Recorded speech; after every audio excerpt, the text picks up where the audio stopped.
Assalamualaikum warahmatullahi wabarakatuh. Perkenalkan, nama saya Ada Husnu Nadia. Saya mahasiswi jurusan Bahasa Indonesia semester 6.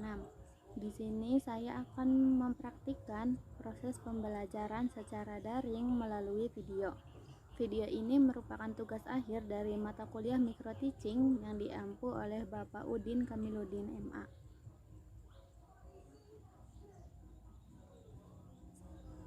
Assalamualaikum, selamat siang anak-anak. Apa kabarnya hari ini? Waalaikumsalam warahmatullahi wabarakatuh. Wah, anak-anak sudah siang pun masih bersemangat. Nampaknya bahagia sekali. Berarti sudah siap untuk belajar nih. Siap, Bu. Pada pertemuan kali ini, siapa yang tidak hadir?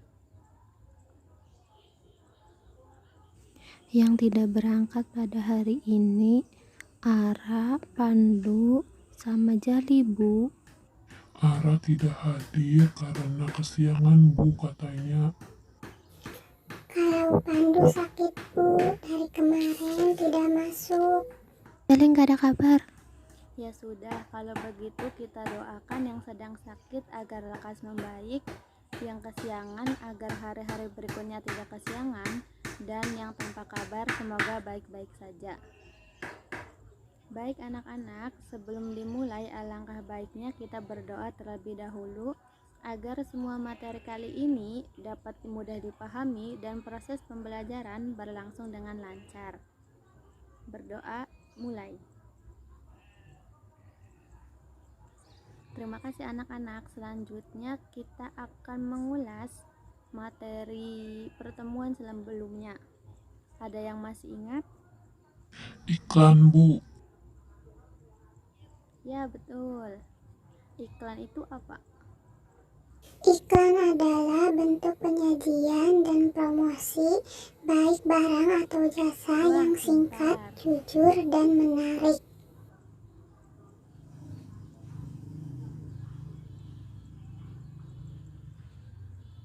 Kemudian apa lagi?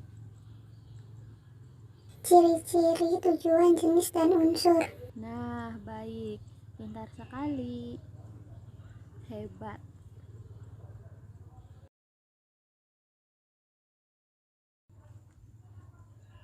Selanjutnya kita akan membahas mengenai coba tebak. Teks ini biasanya bersifat informatif, menjelaskan tentang suatu berdasarkan fakta secara singkat, padat, akurat. Apa itu? Teks eksposisi, Bu. Ya betul, pintar sekali. Lebih tepatnya kita akan membahas mengenai unsur-unsur dari teks eksposisi, dari mengenali gagasan dan fakta yang terdapat dalam teks eksposisi, kemudian pola-pola dalam pengembangan teks eksposisi. Adapun tujuan dari pembelajaran kali ini adalah Ibu mengharapkan kalian dapat memahami materi unsur-unsur dari teks eksposisi, baik gagasan dan fakta, dan pola-pola dalam pengembangan teks eksposisi. Nah, kemudian tidak jauh dari materi, yaitu terkait indikator pencapaiannya. Yang pertama, kalian mampu mengenali atau menganalisis gagasan dan fakta yang terdapat dalam teks eksposisi. Yang kedua, mengetahui pola-pola dalam pengembangan teks eksposisi. Semua alat pembelajaran harap dipersiapkan, mulai dari modul, buku catatan, alat tulis, dan hal lainnya yang dibutuhkan agar materi yang Ibu sampaikan dapat dicatat dan berguna di kemudian hari. Ibu harap semoga sampai nanti baik UTS maupun UAS, materi-materi minggu yang lalu ataupun yang sekarang dan selanjutnya dapat diingat ya.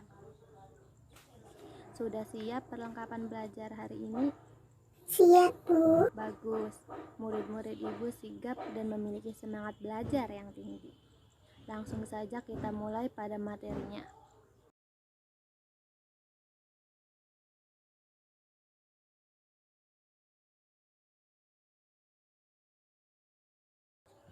Unsur-unsur dari teks eksposisi.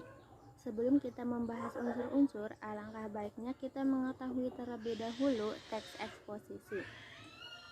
Teks eksposisi adalah salah satu di antara bentuk tulisan atau karangan yang isinya berusaha untuk menjelaskan dan menguraikan suatu pokok pikiran yang dapat memperluas pandangan atau pengetahuan seseorang yang membaca uraian tersebut dengan gaya bahasa penulisan yang singkat, padat, dan jelas. Teks eksposisi dibentuk oleh dua unsur utama, yakni gagasan dan fakta. Gagasan disebut juga pendapat. Isinya berupa komentar, penilaian, dorongan, dan bujukan. Pada komentar biasanya berisi kritik atau saran, penilaian berisi baik atau buruk tentang sesuatu, dorongan berisi semangat atau motivasi, dan bujukan untuk memberi peningkatan lebih terhadap suatu hal. Sedangkan pada fakta adalah keadaan atau peristiwa yang merupakan kenyataan, sesuatu yang benar-benar terjadi. Langsung saja pada gagasan. Dalam teks eksposisi, gagasan adalah sesuatu hasil pemikiran, usulan, keinginan, harapan yang akan disampaikan kepada pembaca atau pendengar. Gagasan itu akan dilengkapi dengan fakta, data, informasi, dan pendukung lainnya yang diharapkan dapat memperjelas gagasan dan sekaligus meyakinkan calon pembacanya.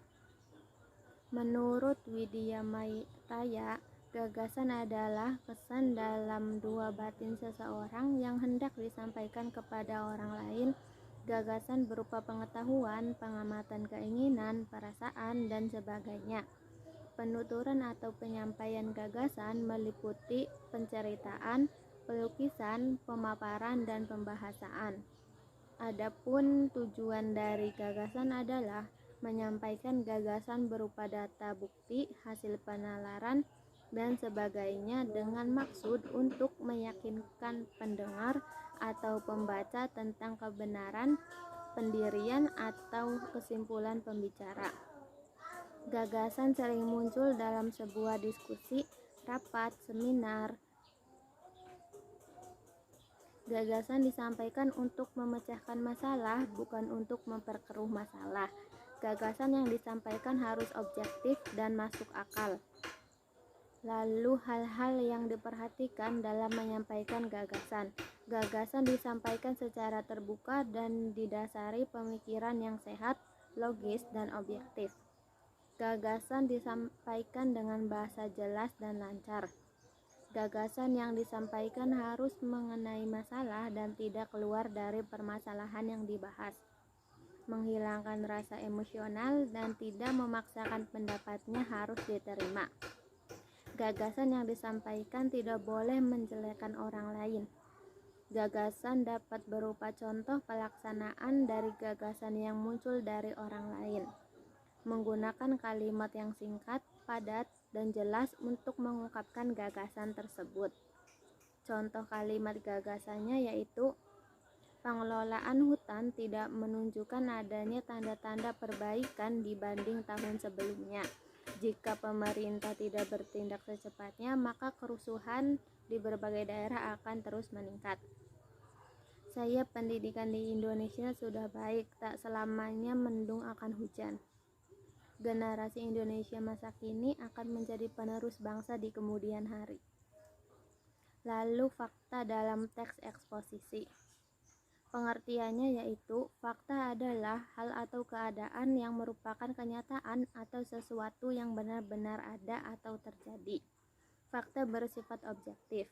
Setiap orang akan memiliki kesamaan dalam pengamatan suatu fakta. Sebuah fakta mempunyai kebenaran mutlak dan tidak bisa dibantah. Kejadian yang bisa diterima oleh akal sehat atau nalar tertentu saja disebut fakta. Kemudian sifat-sifat fakta dalam teks eksposisi. Dalam penggunaannya, fakta memiliki dua sifat, yaitu fakta yang bersifat umum dan fakta yang bersifat khusus. Yang pertama, fakta yang bersifat umum adalah fakta keadaan peristiwa yang dapat ditemukan atau terjadi secara umum atau sudah merupakan kelaziman. Contohnya, matahari terbit dari timur dan terbenam di barat setiap hari. Yang kedua, semua mamalia menyusui anaknya. Yang kedua ada fakta khusus, adalah fakta peristiwa yang ditemukan atau terjadi secara khusus atau istimewa dengan keadaan tertentu saja.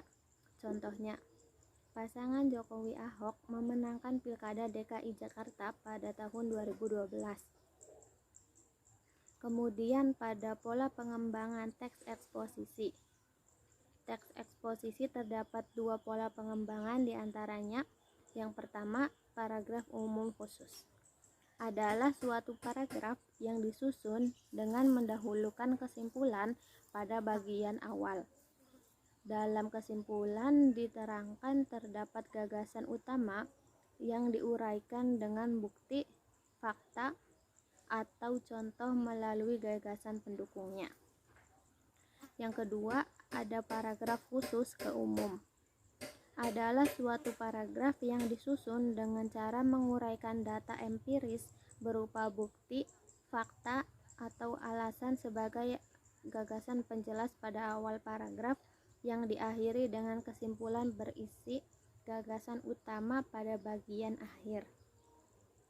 Ada pendapat lain mengenai pola pengembangan dalam penulisannya di teks eksposisi, di mana pola-pola tersebut ada pola definisi yang merupakan pola berisi definisi suatu topik atau istilah yang hendak dibahas di dalam paragraf eksposisi. Selanjutnya, pola proses merupakan pola yang berisi penjelasan tentang proses membuat atau menjalankan sesuatu. Pola ini juga terdapat pada teks prosedur dalam bahasa Indonesia. Terus ada pola klasifikasi, merupakan pola yang menggolongkan suatu hal menjadi beberapa bagian. Pola ini juga ditemui pada paragraf klasifikasi dan contoh kalimat klasifikasi. Lalu ada pola ilustrasi, merupakan pola yang berisi ilustrasi atau contoh dari topik yang dibahas. Kemudian pola perbandingan, merupakan pola yang berisi perbandingan antara satu hal dengan hal yang lainnya. Lalu yang terakhir ada pola laporan, merupakan pola yang berisi laporan peristiwa yang disampaikan secara rinci dan runtut.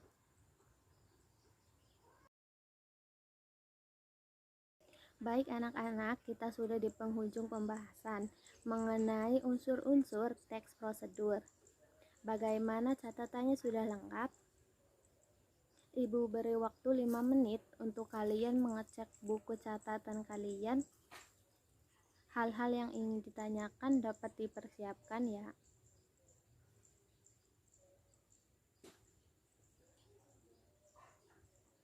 Oke, siapa yang ingin bertanya? Jangan sungkan untuk bertanya ya anak-anak. Salah ataupun benar, yang terpenting kita sudah berusaha untuk menggali pengetahuan yang lebih dari sebelumnya.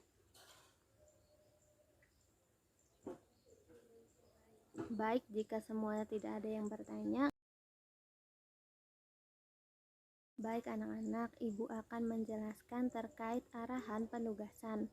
Tugas untuk materi kali ini untuk kalian adalah membuat teks eksposisi sendiri.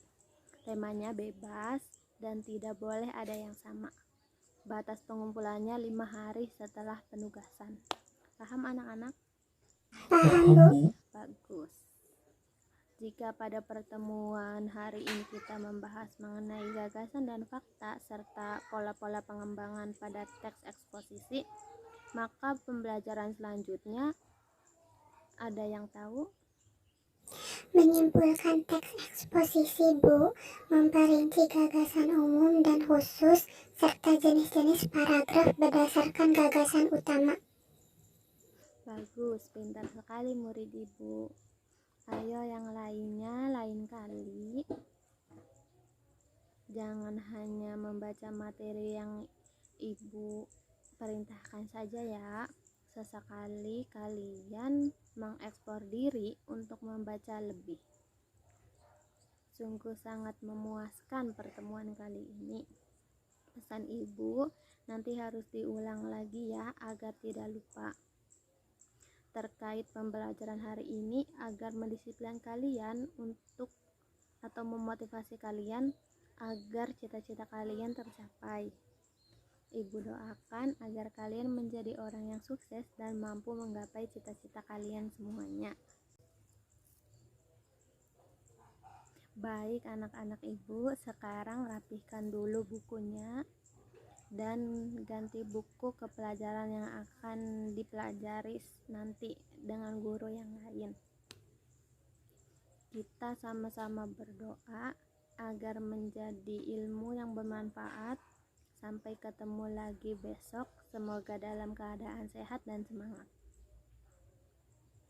Sampai berjumpa di pertemuan minggu depan. Selalu semangat dan rajin belajar. Kurang lebihnya mohon maaf dari ibu. Wassalamualaikum warahmatullahi wabarakatuh. Sekian pemaparan praktek kegiatan belajar dari saya. Kurang lebihnya mohon maaf. Wassalamualaikum warahmatullahi wabarakatuh.